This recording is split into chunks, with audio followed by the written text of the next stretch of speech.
नमस्कार, मैं विकास कुमार। स्वागत है आपका हमारे यूट्यूब चैनल आंगनबाड़ी न्यूज़ में। तो चलिए हम आज 24 दिसंबर की आंगनबाड़ी की सभी बड़ी खबरों को देख लेते हैं।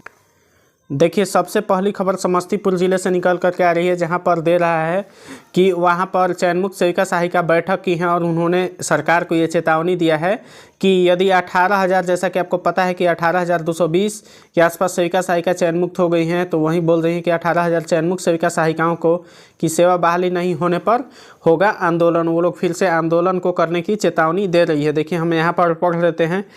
स्थानीय मध्य विद्यालय के मैदान में शनिवार को आंगनबाड़ी सेविका सहायिका की बैठक राधा देवी की अध्यक्षता में हुई। बैठक को बिहार राज्य आंगनबाड़ी वर्कर्स यूनियन के राज्य संयोजिका शशि यादव ने संबोधित करते हुए कहा कि मानदेय बढ़ोतरी, राज्यकर्मी का दर्जा देने समेत अन्य मांगों को लेकर संघर्षरत करीब 18,000 सेविका सहायिका को चयनमुक्त करना सरकार का तुगलकी फरमान है।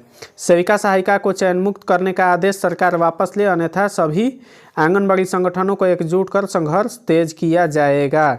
उन्होंने ऐसा यहाँ पर सरकार को चेतावनी दी है। डायरेक्ट राज्य सरकार को यहाँ पर चेतावनी दिया जा रहा है कि अगर जो भी सेविका सहायिका चयनमुक्त हुई हैं उनकी अगर सेवा को बहाली नहीं की जाएगी, अगर चयनमुक्ति की जो आदेश था वो सरकार वापस नहीं लेगी, तो सभी आंगनबाड़ी संगठनों को मिलाकर नया आंदोलन को छेड़ दिया जाएगा। आप विस्तार से जानने के लिए इस खबर को यहाँ पर पूरा आप पढ़ सकते हैं। अब हम बढ़ते हैं अगली खबरों की तरफ।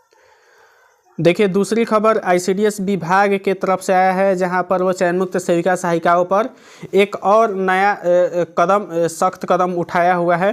देखिए, इस लेटर को आईसीडीएस के डायरेक्टर ने सभी सीडीपीओ के पास में भेजा और बोला है कि चयनमुक्त सेविकाओं के आंगनबाड़ी विकास समिति के खाते में राशि हस्तांतरित नहीं करने के संबंध में, यानी कि जो भी सेविका चयनमुक्त हुई हैं उनके खाते में किसी भी प्रकार की राशि नहीं दी जाए। देखिए, दे रहा है वहाँ से उपयुक्त विषय के संबंध में कहना है कि दिनांक 19/9/2023 से आंगनबाड़ी सेविका सहायिका हड़ताल पर थी। हड़ताल अवधि में कई आंगनबाड़ी सेविकाओं को चयन रद्द किया गया है। चयन रद्द सेविकाओं को पोषाहार, सैग पोषाहार, अंडा की राशि एवं सुधा दूध, चूर्ण आदि किसी भी स्थिति में नहीं दी जाएगी, यानी कि ऐसा उन्होंने यहाँ पर निर्देश दिया है। सीडीपीओ की यह व्यक्तिगत जिम्मेवारी होगी कि चयनमुक्त सेविका से संबंधित आंगनबाड़ी विकास समिति के खाते में किसी भी प्रकार की राशि न दी जाए, यानी कि यहाँ पर सीडीपीओ को साफ साफ निर्देश दिया जा रहा है कि यह आप लोगों की जिम्मेवारी होगी, आप लोग समझिएगा, किसी भी तरह की राशि को नहीं डालना है।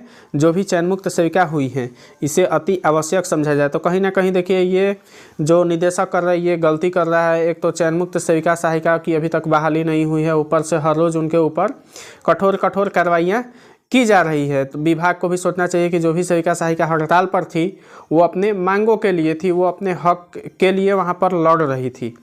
साथ ही साथ में हम आपको यहाँ पर बताते चले कि 26 दिसंबर, यानी कि आज तो 24 तारीख है, 25-26 कल नहीं परसों दिन 26 दिसंबर को बिहार में कैबिनेट की बैठक भी होने वाली है। तो ऐसे में सभी को ये उम्मीदें लगी हुई हैं कि जो भी सेविका सहायिका चयनमुक्त हुई हैं उनकी फिर से बहाली हो जाएगी उस बैठक में, ऐसा कोई निर्णय आएगा। साथ ही साथ में जो मानदेय बढ़ाने से संबंधित जो भी प्रस्ताव था वो भी उस पर भी मुहर लग जाएगा। लेकिन देखना है कि 26 दिसंबर को कैबिनेट की बैठक में आंगनबाड़ी सेविका सहायिकाओं के लिए क्या निकल करके आता है। अब हम बढ़ते हैं अगली खबरों की तरफ। अब देखिए, उत्तर प्रदेश से खबर निकल करके आ रही है, जो कि हाथरस की खबर है, जहां पर जो डीएम है वहां की अर्चना वर्मा, उन्होंने क्या किया है कि अपने बेटे को आंगनबाड़ी स्कूल में पढ़ने के लिए भेजा था। वहाँ की सेविका को ये पता ही नहीं चला कई महीनों तक कि वो डीएम का बच्चा है। लेकिन जब सभी को पता चला कि डीएम का बच्चा रोज़ बच्चों के साथ पढ़ता है और सभी बच्चों के साथ में खाना वाना खाता है, तो उसके साथ साथ में अन्य आसपास के लोग भी अपने बच्चों को आंगनबाड़ी में वहाँ पर पढ़ने के लिए भेज दिए। कम से कम मतलब ये तो एक अच्छा न्यूज़ है कि उसके चलते अन्य बच्चे भी वहाँ पर अब पढ़ने के लिए जा रहे हैं। सभी माता पिता वहाँ पर अपने बच्चों को आंगनबाड़ी केंद्र में भेज रहे हैं। आप इस खबर को विस्तार से अगर पढ़ना चाहते हैं तो आप यहाँ से उसको पढ़ सकते हैं। अब हम बढ़ते हैं अगली खबरों की तरफ। देखिए, अगली खबर और अंतिम खबर झारखंड से निकल कर के आ रही है, जहां पर झारखंड में सभी जिलों में जो भी आंगनबाड़ी केंद्र रिक्त है उनके लिए सेविका सहायिका की नियुक्ति के लिए वहां पर अलग अलग वैकेंसी यानी भर्ती निकाली जा रही है। आप यहां पर देख सकते हैं कि लिखा है, जिसको लेकर प्रत्येक जिले की तरफ से अलग अलग विज्ञापन जारी की जा रही है। आप इस खबर को यहाँ पर पूरा विस्तार से आप लोग पढ़ लीजिएगा, क्योंकि अगर हम पढ़ेंगे तो वीडियो काफ़ी लंबा हो जाएगा। तो इस वीडियो में इतना ही। अब हम मिलते हैं अगले वीडियो में, तब तक के लिए धन्यवाद। जय हिंद।